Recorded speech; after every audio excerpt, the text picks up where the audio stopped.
Hey, Democrats. Just a quick word. When you brought ping pong paddles and pink suits to the battlefield, we were pretty discouraged. Some of us, you might say, were even outraged because, your actions didn't seem proportionate to the problems at hand. But then 10 of you voted to censure the one man that was actually standing up and making the appropriate level of noise and disruption. The one man who was capturing the spirit and the frustration of the American people.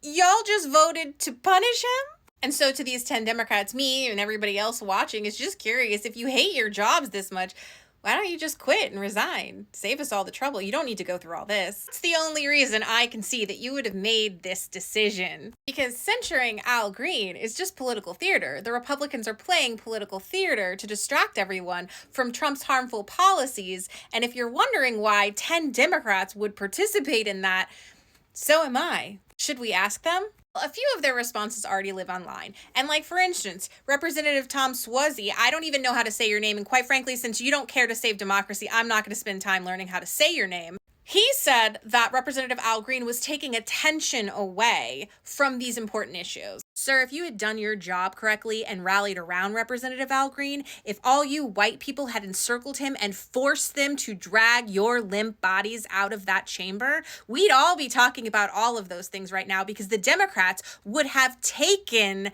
all of the publicity away from the Trump administration. This is your job. Why do we have to tell you how to do it? And then there's Representative Marie Glassenkamp-Perez, who's like, hey, he broke the rules, so surely he knows he has to suffer the consequences. Why, Marie? Why does he? When none of the Republicans have been held to task for anything they've done in the last 15 years.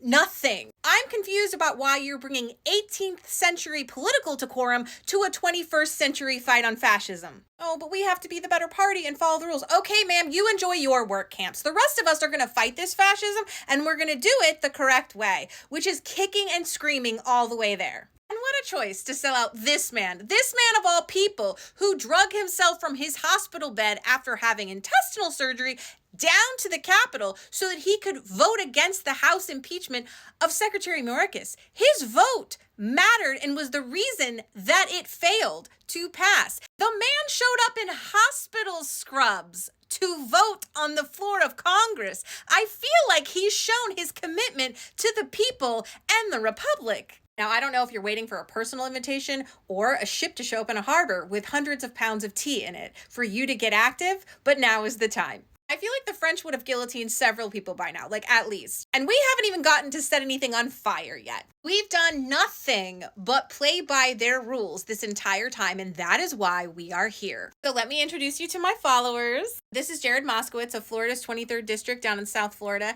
I used to be a pretty big fan, but this was a huge swing and a miss for him. He has several offices, but this number will connect you to all of them.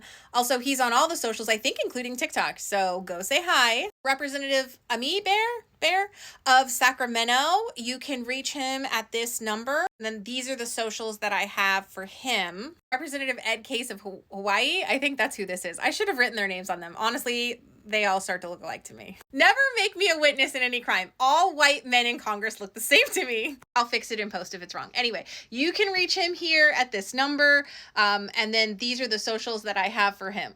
And if I'm going too fast, you can just rewind or you can screenshot or you can save the video and go back and watch it yourself. Representative Jim Costa of California. He's out of Fresno. You can reach him and this number. Also, these are the socials that we have for him. Representative Laura Gillen out of New York. Oh dear, I just know New Yorkers won't be shy about this. You can reach her at this contact number, or you can reach her on these socials up there. Up next is Jim Hines of Connecticut, and I don't know why, but I'm extra disappointed in you, Jim. He's out of Bridgeport. Here's the contact information. Also, he's on Instagram too. He's on several socials. So you can reach out and ask him, why, Jim? Why?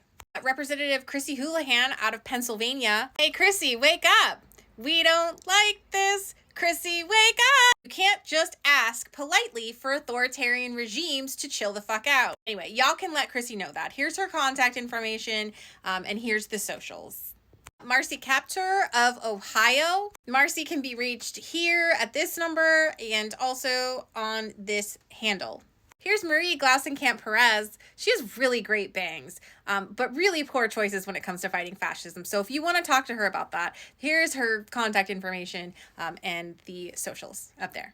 Okay, last one. Representative Tom Swazi rhymes with, I don't know. I can't wait to find out how wrong that is. Anyway, you can find him here at this number. You can also reach him at the above social. So to these 10 Democrats, I don't know why you're pushing this country fast and furiously towards fascism, but there's some of us that are struggling every day just to survive, and we're working to fight that same fascism. So if you're not on our side, can you just move out of the way so we can do the job that you won't? Thanks.